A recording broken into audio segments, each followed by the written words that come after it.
ሰዓት ወጥቶ ዘመነ መሪ ከሆነ ሰራዊታችን ይበተናል ያለው ማን ነው? በዚህ ሰዓት ወጥቶ በነገራችን ላይ አዎ ይቺ ምንጯ የት ናት የሚለውን ነው እንጂ ሩመር ነው። ግን ምንጩ የት ነው? ግን ሊሆንም እኮ ይችላል የሚል ነው እኔም ልመታው የፈለኩኝ ማለት ነው። ቢሆንስ ግን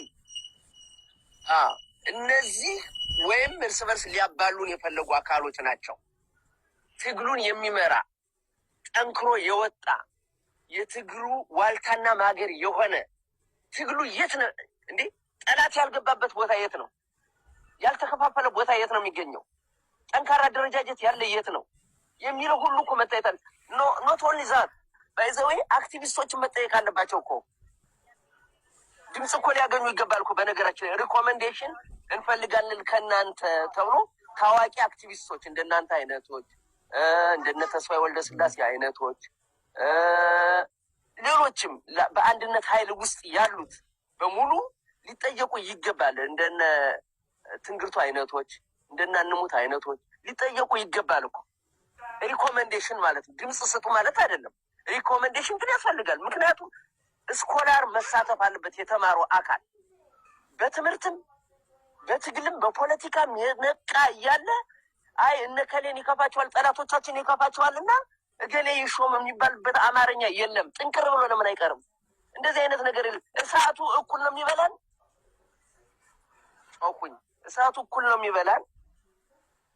እንግዲህ ደግሞ አይ ይብላን ካል ምን እንደሚባል አይገባኝም። እና እኛ ለእውነተኛ ከሆነማ ብዙ ነገር ማድረግ ይቻል የለ። እውነተኛ መሪማ ቢገኝ እኮ ዘመነ ራሱ እኮ ይሰጣቸዋል እኮ። ሀብቴ ራሱ እኮ ይሰጣቸዋል እኮ። ምሬ ራሱ ይሰጣቸዋል እኮ። እውነተኛ ስለሌለ እኮ ነው ትግል ብለው የወጡት እኮ። ማን ነው የሚታመነው ዛሬ ከነዚህ ጀግኖች በስተቀር? እና ሌላ ስለጥፍልኝ አይገባም የሚል ነው። አንዳንዶች እኮ ከባህዴን አምጥተው እኮ መሪ ሊያደርጉ አሁንም ገና ትሄዳለህ ፋፍዴኖች ማለት ነው። እና ምንድን ነው ሩመሮች ትክክል አይደሉም ማለት አይቻልም። ግንዛቤ ያስፈልጋል። ኮንሰንሰስ ያስፈልጋል። ቅድመ አሰሳ ያስፈልጋል። ዝም ብሎ ምርጫም እኮ አይደረግም እኮ። በነገራችን ላይ አሰሳ ያስፈልጋል። ቅድም እንዳልኩሽ ገንዘብ ከሚሰጡ አካላት፣ የዲፕሎማሲ ስራ ከሚሰጡ አካላት፣ ከትግል መሬት ላይ ካሉ ተራ ወታደሮች ይሰበሰባል። ከዚያ በኋላ ከአመራሮች ይሰበሰባል። ኤክስተርናል ደግሞ ከጠላትም እኮ ሀሳብ መውሰድ ይቻላል። ዝም ብሎ ጠላት ምን አለ ብለን አይተን ብለን የምንወስነው ውሳኔ ይኖራል ማለት ነው። እኔ ቢዘገይ ይሻላል እንደዚህ ዝም ብሎ ከምንጨባረቅና በይሉንታ እንካና እንደዚህ የሚባል ውሰደውና ልውሰድ የሚባል ተከፍሎ የማይመቸኝ ነገር ነው። ስራ እኮ አላሰራኛሉ። በእውነት በጣም ስራ አላሰራኛሉ። ጉድበል ጎንደር ይላል ቤቲሻ ሚስጥሩ ስለጠፋባቸው ደጋፊ መስለውና እሱን ለማወቅ ድርጅት ሳትመሰረቱ አትምጡ የሚለው ስሙ ብዛቱ መዝግበናል። ይሄ በጣም መጥቷል። የሆነ አካል ምን ብሏል አሉ? ዘመነ ካሴ መሪ ከሆነ ሰራዊት ይበተንብኛል ብሏል አሉ። ብትንትኑ ለምን አይወጣም?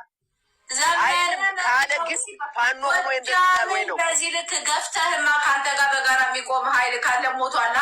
ዘመነ ያንተ ሰራዊት ድሮስ የሚሰራ ሰራዊት ስላልያዝክ ነው ለአማራነቱ ዘመነ መሪ ሲሆን የሚበተን። ለምን ብትንትኑ አይወጣም? እሱ ዘመነ መሪ ሲሆን የሚበተነው ሰራዊት ንግስት ሰማሽ አይገርማችሁም? ዘመነ ተመረጡ እኮ። እንዴት ተመረጡ? እንዴት ተመረጡት ያለሽ አንቺ ምን መረጃ አለሽ? መሪዎች መቼ መግለጫ ሰጡ? መቼ ምን አሉና ነው ተመረጡ እኮ የምትይው? ኧረ እባካችሁ ተው።